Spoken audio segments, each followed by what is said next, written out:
like to think I'm pretty good at this game, and that gives me some idea on what decks are going to be good or not. With that being said, Ulga has 16 cards right now that we can look at to determine if he's good or not. You're not playing these. 14 left. Ulga himself is a Gears ruler, which instantly gives him access to Reconnaissance Drone, which is one of the cards that keeps 6/9 and irons himself viable. Turning your side decks into a draw or burn spell seems pretty good, especially for free.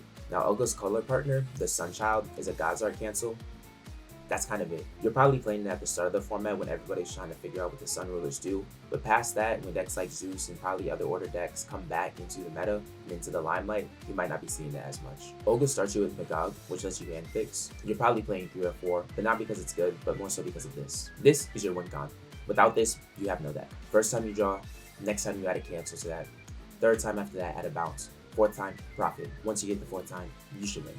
Outside of the clarification needed that we're waiting for by the CR, without Magog, Sword of Progression is going to RFG itself after you play it, meaning that you can't get it back with cards like Spinning Aqua Soul, Emergency Takeoff, or Replicant Scheherazade. Quick cast 1 drop the turn that you play Sword of Progression. Functions like Perseus Seeker or Friends, but for replicants, and from the sideboard, and it counts Sword of Progression plays instead of itself. Now I'm counting this as an Ulga card because right now it's the only card that Sherry can get off of her ability. It clears threats early on, and that's kind of sort of it. It's like you played Sword of Progression once, so I can only get a 1 drop with Sherry. Let me get Gnarly. It's nothing to scoff at, but it's not winning you any games. Mostly because of this line that says, cannot attack your opponent directly. The last of her abilities puts the Sword of Progression that you played before to be able to quick cast her back on the bottom of the deck so that we can then use this. End of the book with Mastery of Sherry lets you put that Sword of Progression that you played earlier and put on the bottom back on top so that you can draw it and then you can play it again, turning that 1 contract into 2. It can also destroy an addition, which will come up not all the times, but sometimes. You'll be thankful when it does. Aggressor from the future, it applies your actual pressure early on in the game because Gnarly can attack your opponent. Not to mention it gets bigger for each sword play. I feel like I should cut that out. This card is your feat sink, but instead of additions, it counts Sword of Progression plays. It also blocks twice, which will be relevant. This card will be played in draft. Don't see it being much played outside of that. Generate Replicant is Sherry, but as a champ, and only from the deck.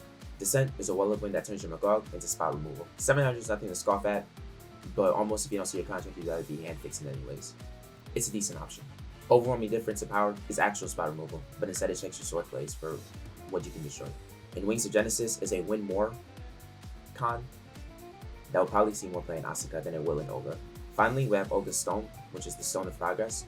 It's basically awakening Bruce Ballesta before itself, and you need to already be winning the game before you can use it. Overall, do I think the cards are trash? No. I just think that they're too reliant on this sword being in rotation to be good. Half of these cards require you to have played the sword before they can even do anything or properly make use of their effects, and more so, their effects at that point are to fuel back into the same sword that you've already played. So if you don't see the sword, you're not winning the game. Now again, I don't think Ulga is going to be trash. I just think it's too reliant on the sword to actually be like meta defining or to be good. And sure, you could run something like Wanderer's Magical Storm to be able to search it, but that's a 2-drop. And are you really trying to wait 2 turns before you can play it, thus giving up any form of interaction that you could have with your opponent instead? The times that you get your contract off, you're winning the game. Once you have it in rotation, you should be feeling pretty good about yourself. In a 40 card deck, with a mulligan of 5, in addition to Magog getting you another 1 card, you cycle through 11 cards. It's very real not to see one of your 4 copies of Sword of Progression in those 11 cards that you get to start your game off with. Is it going to happen all the time? No. But will it happen probably more often than not? Absolutely. Just like the likeliness of you actually getting your contract off and getting it to the Genesis Chrono Gear. It's not going to happen all the time, but when it does happen, one of y'all is feeling a lot better than the other.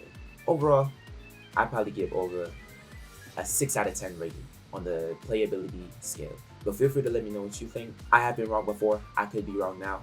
I just don't see Ulga being something that's meta defining. I see it as fun for locals. You got your new little like boss type deck that you want to try out. Thank you.